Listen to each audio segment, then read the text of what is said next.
Hi everyone. In this video, I'm going to carry you through some important information about giving a presentation. So this is in quarter 4, we're in the research unit, and we're in section 4, preparing a presentation. That's where you're going to find all of these materials we're looking at. So in preparing a presentation, we've got to consider both our presentation aid, the visual aid, which in this case will be a Google Slides, and then also our presentation skills.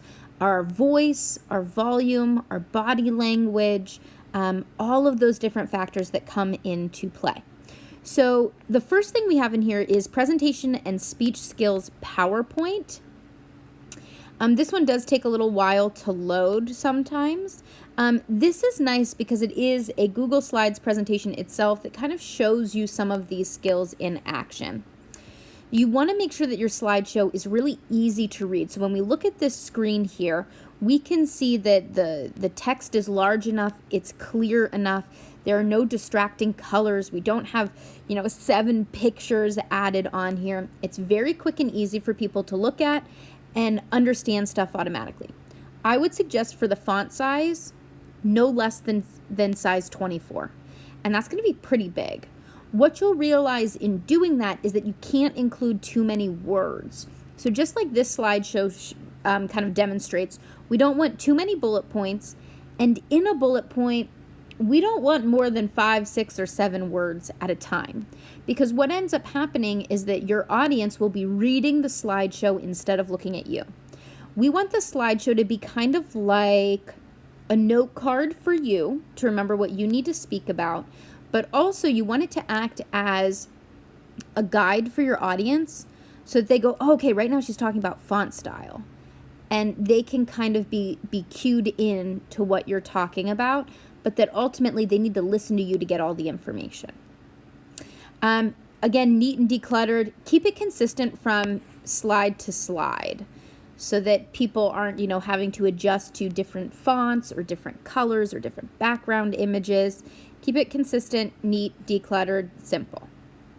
You want to make sure that your visual aid is going to be helpful to people. That is ultimately the goal. Yeah, it's there for you, but you want it to be helpful for other people. If you're just writing down every single thing that you want to say in paragraph format on the slideshow, it's not going to help your audience. It's going to hurt them ultimately, because they're either going to be reading it or listening to you or not doing, they wouldn't be able to do both at quite the same time because they read faster than you're going to be speaking. They might get confused, they might get distracted, they might get overwhelmed, and they might not actually absorb any of the information you're sharing.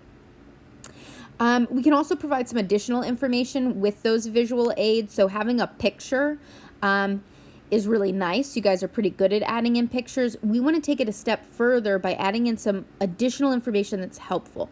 Think about maps or charts or I'm thinking of like family trees or additional visual information that can really, really help us understand the content of what you're talking about.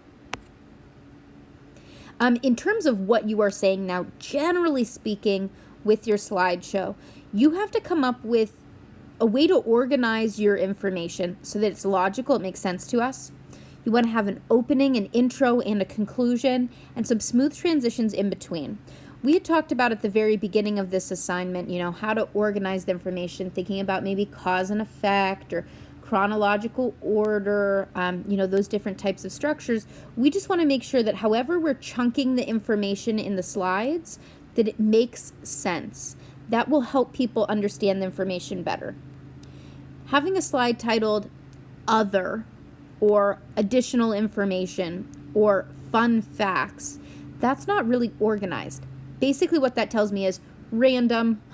This is just the random information I couldn't figure out what to do with. We don't want that. We want a clear, consistent organization that helps us remember what's going on.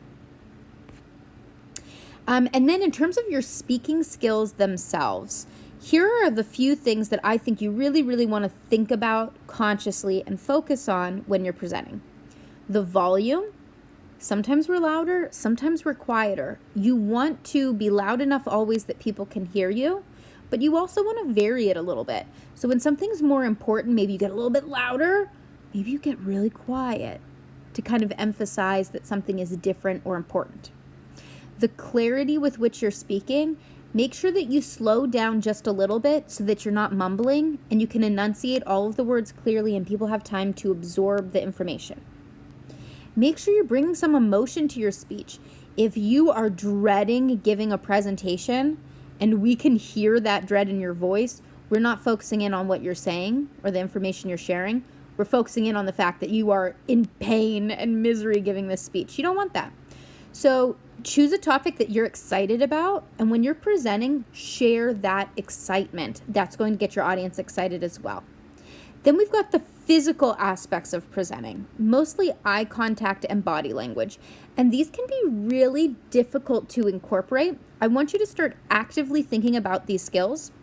One of the best things you can do for yourself is to not have every single word written down on your PowerPoint or your note cards. Because if you do have every single word written down on your PowerPoint or note cards, you're going to be reading that and you won't look at your audience. But if just like on this screen here, all you have is eye contact and then, okay, I know what I want to say about eye contact, all of a sudden I can look at my audience because I don't need to look at anything else. I'm not using the slideshow as a crutch.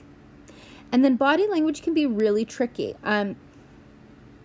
If you have some nervous tics, things like shaky hands, or, you play with your hair, you pull your sleeves down over your hands, those different physical symbols that can represent nervousness to the audience, you want to try to work on eliminating the possibility for those things. So I play with my hair a lot. So when I'm going to give a presentation or a speech, I put my hair up. I pull it back so that I don't even have the opportunity to play with it. If you know you're always pulling down your sleeves, wear short sleeves that day so that you don't kind of fall into that habit. If you are always shoving your hands in like your hoodie pocket, don't wear a hoodie because you want to be able to look a little bit more professional. But also, if you know that's something you do that makes you look kind of nervous or scared, get rid of that opportunity. That's a good place to start in terms of our speaking skills. Okay, the next thing that we have here is some slideshow tips. This really just clarifies for you some really, really important information about your slideshow. As you're creating a slideshow, make sure that you come back and reference this information. It's going to be incredibly important to you when you get to the final research project for this unit. Make sure you read through that. Then we've got some videos here for you to pay attention to, learning a little bit more about how we can prepare ourselves before we're presenting and how to create note cards for a speech. And you've got an assignment here as well where I want you to try failing at a speech. It's our worst fear that we are going to just totally embarrass ourselves when giving a speech. So I want you to do it on purpose. Your goal is to create a speech that really, really stinks. And so you've got a couple of options here, but hopefully that'll get some of our nerves out of there. One more thing I want to emphasize, this is when you eventually get down to the final research project here.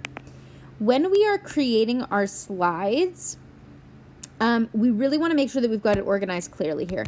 So I would always, at the very top, put my topic and my name for the title slide. Then, when we come into the body of our presentation here, we want to make sure that we title these things very specifically.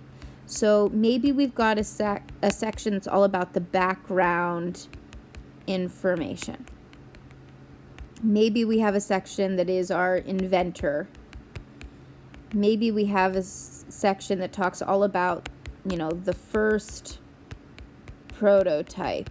So we want to show organization through our titles here. This is going to be really powerful. Also, for your final research presentation, you have to include a works cited slide. This is where you will give me the details we need about your research. So it's going to be the last slide in your presentation. You will title it Works Cited.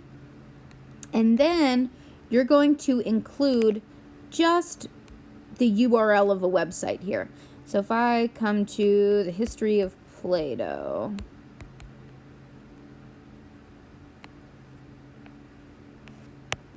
well, I'll just pull up this first one here.